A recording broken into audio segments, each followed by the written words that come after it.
Hi guys, ඉතින් ඔයාලට කොහොමද? ඉතින් මම Naveen දෙනෙත් Secret IQ YouTube channel එකෙන්. ඉතින් මම අද ඔයාලත් එක්ක කතා කරන්නේ කොහොමද මම මගේ ෆෝන් එක ස්පීඩ් අප් කරගන්නේ games වලට කියලා. ඉතින් මම මේකට පොඩි application එකක් use කරනවා. ඉතින් ඔයාලට පුළුවන් මෙන්න මේ application එක use කරලා ඔයාලගේ gaming experience එක improve කරගන්න. right ඉතින් අපි වැඩි කතා නැතුව වීඩියෝ එකට යමු.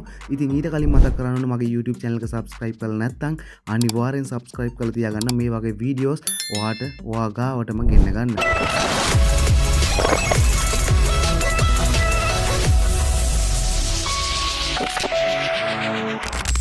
ඉතින් guys ඔයාලා ඉස්සෙල්ලාම කරන්න ඕන හැමදාම වගේ මම description එකේ හරි pin comment එකේ හරි දාලා තියෙන link එකක් ඔයාලට පුළුවන් අන්නේ link එක use කරලා file එකක් download කරගන්න. ඉතින් මම මෙන්න මේ file එක open කරගන්නවා දැන් මගේ downloads වලට ගිහිල්ලා ඔයාලට බලා ගන්න පුළුවන් download කරගත්තට පස්සේ මෙන්න මේ වගේ file එකක්. right ඉතින් ඔයාලට පුළුවන් දැන් මෙන්න මේ file එක extract කරගන්න. මම මෙන්න මේ විදිහට මේ file එක extract කරගන්නවා. ඉතින් extract කරාට පස්සේ ඔයාලට මෙන්න මේ වගේ folder එකක් තමයි බලා ගන්න පුළුවන් වෙන්නේ. ඉතින් මම මෙන්න මේ folder එක මේ විදිහට open කරාට පස්සේ ඔයාලට බලා ගන්න පුළුවන් මෙතන application එකක් තියෙනවා. දැන් ඔයාලට පුළුවන් මේ application එක කිසිම ප්‍රශ්නයක් නැතුව open කරගන්න. open කරලා unknown sources වලට ඔයාලට පුළුවන් access දෙන්න. access දීලා ඔයාලට පුළුවන් මේ application එක install කරගන්න. install කරාට පස්සේ ඔයාලට බලා ගන්න පුළුවන් මේ application එක තප්පර කීපයක් ඇතුළත ඔයාගේ phone එකට install වෙනවා. right දැන් ඔයාලට පුළුවන් ඔයාගේ phone එකට මෙන්න මේ application එක install කරලා open කරගන්න. application එක open කරපු ගමන් ඔයාලට මෙන්න මේ වගේ pop up එකක් තමයි බලා ගන්න පුළුවන් වෙන්නේ. ඔයාලට පුළුවන් ඒක okay දීලා මෙන්න මේ ඉන්ටර්ෆේස් එක ඇතුළට යන්න. right දැන් ඔයාලට බලා ගන්න පුළුවන් ඔයාගේ ෆෝන් එකේ performance මෙන්න මෙතනින්. ඉතින්දී ඔයාලට බලා ගන්න පුළුවන් ඔයාගේ CPU එකේ උපරිම වේගය සහ අවම වේගය. ඉතින් ඔයාලට බලා ගන්න පුළුවන් මෙතන max performance විදියට තියෙන්නේ 1500ක් වගේම min performance කියන එක තියෙනවා 768ක වගේ ප්‍රමාණයක්. PC එකෙන් හරි ඔයාගේ ෆෝන් එකේ max performance කියන එක අඩු වෙලා තියෙනවා නම් ඔයාලට පුළුවන් මේක උපරිම දරන දාගන්න. එහෙම නැත්නම් ඔයාලට පුළුවන් මේ තියෙන විදියටම තියාගන්න. ඉතින් ඔයාලට max performance වගේම min performance උත් උපරිම ප්‍රමාණයට යොදා ගන්න වෙනවා. ඉතින් මම මෙන්න මේ විදිහට min performance කියන එකත් උපරිම ප්‍රමාණයට යොදා ගන්නවා. දැන් ඔයාලට පුළුවන් මේ යටින්ම තියෙන scaling කියන එක touch කරගන්න. ඒක touch කරගත්තට පස්සේ ඔයාලට මෙතන performance කියන එක select කරගන්න පුළුවන්. ඒ වගේම දැන් ඔයාලට පුළුවන් set on boot කියන එක select කරගෙන apply කරගන්න. ඉතින් ඔයාලට apply කරගත්තට පස්සේ ඔයාලට බලා ගන්න පුළුවන් මෙතන profile කියලා එකක් තියෙනවා. ඔයාලට පුළුවන් profiles වලට ගිහිල්ලා මෙන්න මේ in call කියන එක enable කරගන්න. ඉතින් මෙන්න මේ in call කියන එක enable කරගත්තට පස්සේ ඔයාලට බලා ගන්න පුළුවන් unlock වුණා මෙන්න මේ වගේ scaling model කියන එක. ඔයාලට පුළුවන් ඒක select කරලා මෙන්න මේ වගේ performance mode එක දෙන්න.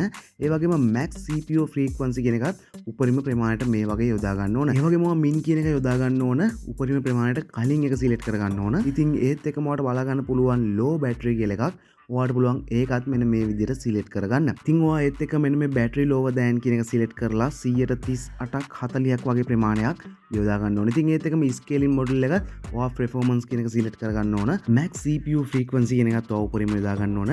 ඒ වගේම min එකත් ඔයාලට පුළුවන් උපරිම ප්‍රමාණයට එකක් පස්සට අරගෙන මෙන්න මේ විදිහට select කරගන්න. right ඉතින් ඔයාලට බලා ගන්න පුළුවන් දැන් මෙතන temperature overheat කියන එක ඔයාලට පුළුවන් ඒක select කරලා මෙන්න මේ temperature above කියන එක මේ විදිහට 145ත් 50 අතර ප්‍රමාණයක් අතර දාගන්න. ඉතින් ඒත් එකම ඔයාලට බලා ගන්න පුළුවන් scaling model කියලා එකක් ඔයාලට පුළුවන් අන්න එක performance කියන එකට select කරගන්න. ඉතින් ඒත් එකම ඔයාලට max CPU frequency කියන එක උපරිම දාගන්න පුළුවන්. ඒ වගේම min CPU frequency කියන එක අඩුම ගාන දාගන්න පුළුවන්. right ඉතින් දැන් ඔයාලට බලා ගන්න පුළුවන් මෙතන තිබිච්ච settings ඔක්කොම අපි හරියටම හදාගෙන ඉවරයි. දැන් ඔයාලට බලා ගන්න පුළුවන් එහා පැත්තෙන් තියෙනවා advanced කියලා එකක්. ඔයාලට පුළුවන් මෙන්න මේ advanced කියන එක select කරගන්න. ඉතින් ඒක select කරාට පස්සේ ඔයාලට මෙන්න මේ වගේ setting එකක් තමයි මගේ phone එකෙන් බලා ගන්න පුළුවන් වෙන්නේ. ඉතින් ඔයාගේ phone එකෙන් තව settings ඔයාගේ බලා ගන්න පුළුවන්. ඉතින් ඔයාලට මෙන්න මේ CFQ කියන එක select කරලා තියා ගන්න පුළුවන්. ඒත් එක්කම settings ටිකක් පල්ලෙහා තියෙනවා. ඉතින් මගේ phone එකේ enable වෙච්ච නැති නිසා මට ඔයාලට ඒක කියන්න විදියක් නැහැ. ඉතින් මම ඊළඟ වීඩියෝ එකෙන් වෙන phone එකකින් මේක කරලා පෙන්නන්නම්. ඔයාගේ ඒ settings ටික හදාගෙන ඔයාලට පුළුවන් මෙතන apply කියන එක select කරගන්න. right ඉතින් මේ application එකේ තියෙන සම්පූර්ණ settings ටික අපි හදාගෙන ඉවරනාට පස්සේ මේක තවත් effective වෙන්න අපිට set edit codes ටිකක් enable කරගන්න වෙනවා. ඉතින් ඔයාලට පුළුවන් set edit application එකට යන්න. ඉතින් set edit application එක download කරලා නැත්නම් ඔයාලට පල්ලෙහා description එකේ pin comment එකේ හරි දාලා තියෙන link එකක් ඔයාලට පුළුවන් අන්න එකෙන් මෙන්න මේ set edit application එක download කරගන්න. ඉතින් download කරගෙන මම මේ enter කරන code හරියටම අකුරක් නෑර ඔයාලට පුළුවන් ඔයාගේ phone එකේ set edit application එකටත් install කරගන්න. ඉතින් ඒත් එක්කම ඔයාලට පුළුවන් මම එකට enter කරන values ඒ විදියටම ඔයාගේ phone එකටත් enter කරගන්න. ඉතින් මං වැඩි කතා කරන්න යන්නේ නැහැ. ඔයාලට පුළුවන් මගේ steps ටික follow කරලා මේ codes ටික ඔයාගේ phone එකට enter කරගන්න.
ගයිස් ඉතින් දැන්වා මේ කෝඩ්ස් ටික හරියටම ඔයාගේ ෆෝන් එකට එන්ටර් කරගත්තා නම් ඔයාගේ ෆෝන් එක දැන් ස්පීඩ් අප් වෙන්නයි යන්නේ. ඉතින් ඔයාට පුළුවන් දැන් මෙන්න මේ ඇප්ලිකේෂන් ඔක්කොම ෆෝස් ස්ටොප් කරගන්න. ඉතින් මම දැන් මේක ෆෝස් ස්ටොප් කරන්න යන්නේ නැහැ. මොකද මම මේ සෙටින්ග්ස් මේ ෆෝන් එකට කලිනුත් ඇප්ලයි කරලා තිබුණේ. ඉතින් ඔයාට බලා ගන්න පුළුවන් මේ J2 ෆෝන් එකක් 1.5 GB RAM එකක් තියෙන. ඒත් මේක වැඩ කරනවා යකා වගේ. ඉතින් ඔයාට බලා ගන්න පුළුවන් මේ විදිහට ෆෝස් ස්ටොප් කරගෙන ඔයාට පුළුවන් ඔයාගේ ෆෝන් එක රීස්ටාර්ට් කරගන්න. ඉතින් රීස්ටාර්ට් කරගත්තට පස්සේ තමයි ඔයාට පුළුවන් මේකේ ගේම්ස් ප්ලේ කරගන්න. ඉතින් අනිවාර්යෙන් අමතක කරන්න එපා ෆෝන් එක රීස්ටාර්ට් කරගන්න වගේම ඔයාගේ ඇප්ලිකේෂන්ස් දෙක ෆෝස් ස්ටොප් කරන්න. ඉතින් දැන් පුළුවන් ඔයාගේ ගේම් එක ඔයාට කැමති විදියකට ප්ලේ කරන්න. රයිට් ඉතින් අදට වීඩියෝ එක ඉවරයි. ඉතින් අනිවාර්යෙන් subscribe කරලා bell icon එක click කරලා තියාගන්න. මේ වගේ වීඩියෝස් ඔයා ගාවටම ගෙන ගන්න. ඉතින් අදට ගිහින් එන්නම් මේ වගේ තවත් වීඩියෝ එකකින් තවත් දවසක හමුවෙමු. පොඩ්ඩකින් අමතක වුණා කියන්න අනිවාර්යෙන් like එකක් දාගෙන යන්න. ඒ වගේම අමතක කරන්න එපා මේක try කරලා comment එකක් දාගෙන යන්න. ඉතින් අදට ගිහින් එන්නම් සුබ දවසක්.